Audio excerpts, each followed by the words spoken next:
মাধ্যমিক ABTA test paper 2024-25 যে English পেজগুলি রয়েছে সেই ইংলিশ পেজগুলির মধ্য থেকে এখন 858 অর্থাৎ 858 পেজটির সিন এবং গ্রামার পার্ট নিয়ে আলোচনা করব। আর বলে রাখবো এর আগের যে পেজগুলি রয়েছে সেগুলির সমাধান কিন্তু ইতিমধ্যেই আপলোড করা হয়েছে ডেসক্রিপশন বক্স এবং এন্ড স্ক্রিনে প্লেলিস্ট রয়েছে, সেখান থেকে দেখে নিতে পারো। আর এখানের আনসিন এবং ভোকাবুলারি পার্টের ভিডিও আলাদাভাবে আপলোড করা হবে। তাহলে চলো এখন দেখে নেব 858 পেজটির সিন এবং গ্রামার পার্টের সমাধান। এখানে শুরুতে প্রোজ পার্ট থেকে যে সিনটি রয়েছে দি পাসিং অ্যাওয়ে অফ বাপু থেকে, শুরুতে এমসিকিউ প্রশ্নে রয়েছে some days after the funeral the article that was conveyed to Allahabad was Gandhiji's. এরপরে অ্যান্সারটা হচ্ছে মোর্টাল রিমেন্স, অর্থাৎ যে ছাই ভস্যগুলো সেইগুলো আর কি। এরপরে বিয়ের দাগে রয়েছে people travelling on the special train. এরপরে যে অ্যান্সারটা হবে 4-এর দাগ স্যাং ভজনস, ভজন গাইছিল যে স্পেশাল ট্রেনে যারা ভ্রমণ করছিল মানুষেরা। এরপরে রয়েছে back in Delhi the author felt at sea. The meaning of the quoted expression is, অ্যান্সারটা হবে 3-এর দাগ সি ওয়াজ অ্যাবসলিউটলি বুয়েল্ডার্ড, তিনি একেবারে হতবাক বা হতাশ হয়ে পড়েছিলেন, এরকম একটা অবস্থা হয়েছিল তার। এরপরে the author and other young people were, অ্যান্সারটা হবে অনলি উইটনেস, যেটা হচ্ছে অনলুকার কথাটা রয়েছে টেক্সটে। The common masses of India were transformed into a, অ্যান্সারটা হবে ইউনিফাইড হোল, অর্থাৎ পুরো একত্রিত করেছিলেন সবাইকে একসঙ্গে। এরপর রয়েছে complete the following sentences with information from the text.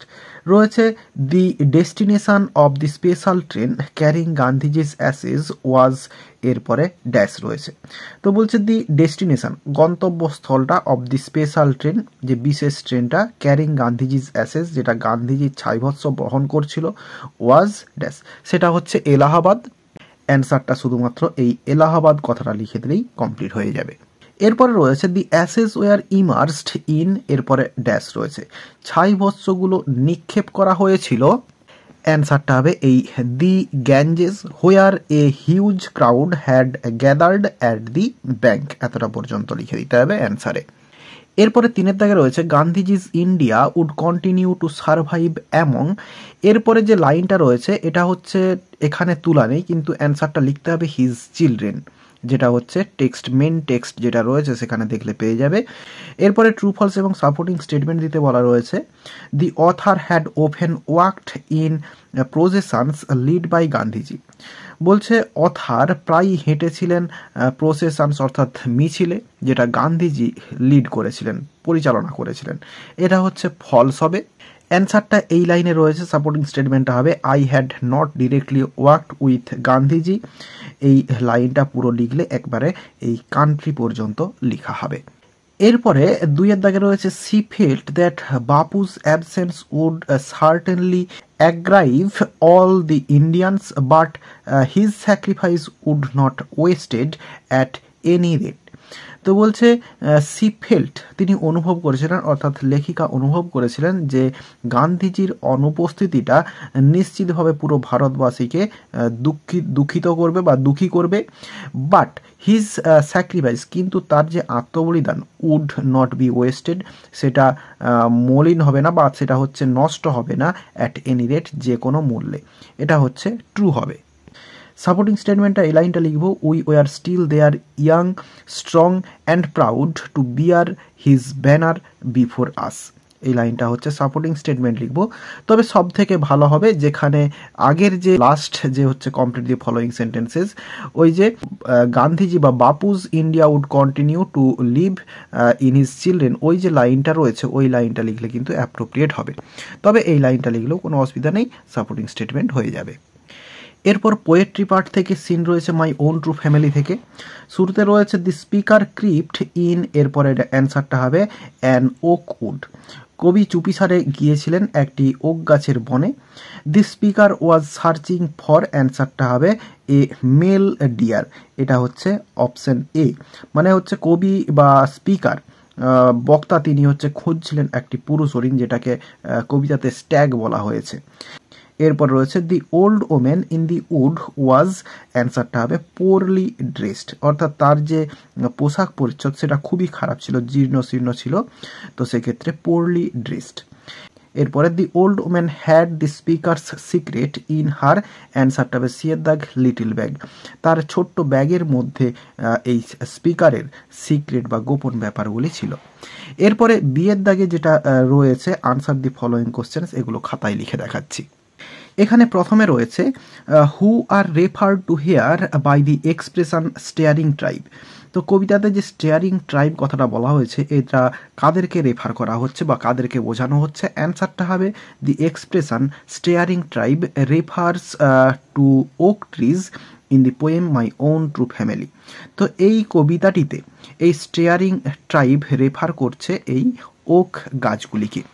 এরপরে রয়েছে what are the grievance of the staring tribe, এই স্টেয়ারিং ট্রাইব বা ওক গাছেদের যে দুঃখটা সেটা কোনটা, অ্যান্সারটা the grievance of the staring tribe is that they are chopped down and torn up by human beings, তাদের যে দুঃখটা সেটা হচ্ছে তাদেরকে উপড়ে ফেলা হয়, তাদেরকে কেটে ফেলা হয় এই মানুষের দ্বারা।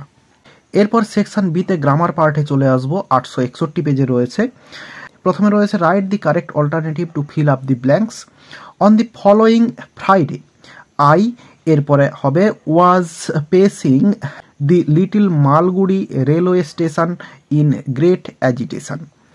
বলছে আমি এই ফ্রাইডেতে পদার্পণ করেছিলাম বা প্রবেশ করেছিলাম মালগুড়ি স্টেশন বা মালগুড়ি যে রেলওয়ে স্টেশন ছোট্ট সেটা স্টেশনটা, খুব উত্তেজিতভাবে আমি সেখানে প্রবেশ করেছিলাম।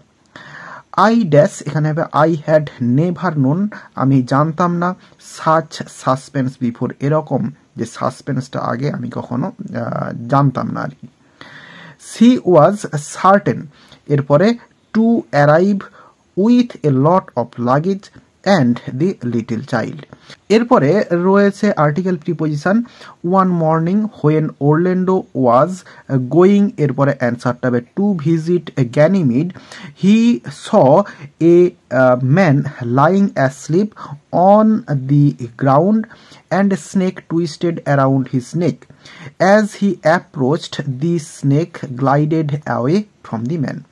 তো বলছে একদিন সকালে যখন ওরল্যান্ডো গ্যানিমিডের সঙ্গে দেখা করতে যাচ্ছিল সে দেখেছিল একটি লোককে শুয়ে থাকতে গ্রাউন্ডে অর্থাৎ মেঝেতে বা হচ্ছে মাটিতে শুয়ে থাকতে এবং একটি সাপ তার গলার চারিদিকে জড়িয়েছিল। অ্যাজ হি অ্যাপ্রোচড, যখন সে সামনে এসেছিল স্নেকটি অর্থাৎ সাপটি সে হচ্ছে ওখান থেকে ওই গ্লাইডেড অ্যাওয়ে বলতে ওখান থেকে বেরিয়ে চলে যাওয়া আর কি, গলা থেকে বেরিয়ে চলে গেছিলো। গ্লাইডেড মানে অ্যাকচুয়ালি হচ্ছে হড়কে বেরিয়ে যাওয়া আর কি, মানুষটির কাছ থেকে বেরিয়ে গিয়েছিল। এরপরে ডুয়েস ডাইরেক্টেড, এগুলো খাতায় লিখে দেখাচ্ছি। শুরুতে রয়েছে father asked him have you no school today, এটা হচ্ছে ন্যারেশন চেঞ্জ করতে দেওয়া রয়েছে, তাহলে এটা রয়েছে ইন্টারোগেটিভ সেন্টেন্সে, তাহলে ফাদার আস্কড যেরকম রয়েছে আস্কড হিম, এরপরে ইয়েস নো কোশ্চেন্স থাকার জন্য ইফ বসবে লিঙ্কার হিসেবে, এরপরে ইউটা হচ্ছে হিম তাই জন্য এখানে হবে হি, আর হচ্ছে হ্যাভটা টেন্স চেঞ্জ হয়ে যাবে হ্যাড, এরপরে নো স্কুল, এরপরে এই যে টুডে রয়েছে এটা হচ্ছে দ্যাট ডে হবে, তাহলে অ্যান্সারটা হবে father asked him if he had no school that day. এই কোশ্চেনটা কিন্তু আগে অনেকবার পাওয়া গিয়েছে এই ন্যারেশন চেঞ্জটা। এরপরে রয়েছে Sammy stopped on the road side to make up his mind about Samuel, তাহলে এটা হচ্ছে কমপ্লেক্স সেন্টেন্স করতে বলা হচ্ছে, তাহলে এই সামি স্টপড, এরপরে অন দি রোড সাইড পর্যন্ত যা আছে লিখলাম, এরপরে সো দ্যাট কথাটা ইউজ করব, সো দ্যাট, এরপরে সাবজেক্ট সেটা হচ্ছে সামিট বদলে এখানে প্রনাউন আনবো, হি আনবো, এরপরে হি উড, এরপরে মেক আপ, এরপরে যা আছে লিখে দিব হিজ মাইন্ড অ্যাবাউট সামুয়েল। তাহলে অ্যান্সারটা হবে Sammy stopped on the road side so that he could make up his mind about Samuel.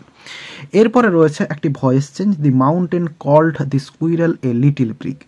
এটা ভয়েস চেঞ্জ করতে বলা রয়েছে, তাহলে এখানের যে অবজেক্ট দি স্কুইরেল এটাকে শুরুতে নিয়ে আসবো দি স্কুইরেল, তাহলে দি স্কুইরেল। এরপরে হচ্ছে পাস্ট টেন্সে রয়েছে বি ভার্ব আসবে ওয়াজ, এরপরে ভার্বের থার্ড ফর্ম কল্ড, এরপরে এক্সট্রা অংশটা লিখে দেবো এ লিটিল প্রিগ, এরপরে প্রিপোজিশন বাই এবং সাবজেক্টটা এরপরে লিখব দি মাউন্টেন। তাহলে অ্যান্সারটা হলো the squirrel was called a little prig by the mountain. এরপরে সিয়ের দাগে ফ্রেজাল ভার্ব রয়েছে, প্রথমে রয়েছে do copy from the blackboard properly. তাহলে এখানে কপির জায়গায় অ্যান্সারটা লিখতে হবে এই পুট ডাউন, তাহলে পুট ডাউন লিখে দিলে অ্যান্সারটা হয়ে যাবে পুট ডাউন। এরপর রয়েছে ইউ মাস্ট রিডিউস ইউর এক্সপেন্ডিটিউর, তো তোমার যে খরচাটা সেটা কমানো উচিত, তাহলে এই যে রিডিউস সেটা হচ্ছে কাট ডাউন, অ্যান্সার হয়ে যাবে। এরপর রয়েছে দে ডিসকাস্ট দি ম্যাটার, ডিসকাস্টের জন্য অ্যান্সারটা হবে এই টক ওভার, এটা হচ্ছে অ্যান্সার হয়ে যাবে। আর এরই সঙ্গে সঙ্গে এই পেজটির সমস্ত সিন এবং গ্রামার পার্টের সমাধান দেওয়া হয়ে গেল। আশা করি বোঝাতে পারলাম। ভিডিওটি ভালো লেগে থাকলে একটি লাইক করো এবং বন্ধুদের মধ্যে শেয়ার করো, এবং আমার এই চ্যানেলে নতুন হলে চ্যানেলটি সাবস্ক্রাইব করে পাশে থাকা বেল আইকনটি প্রেস করো পরের ভিডিওগুলি সবার আগে পাওয়ার জন্য। এই ভিডিওতে এতটাই দেখাবে, নেক্সট ভিডিওতে ভালো থাকো সবাই, ধন্যবাদ।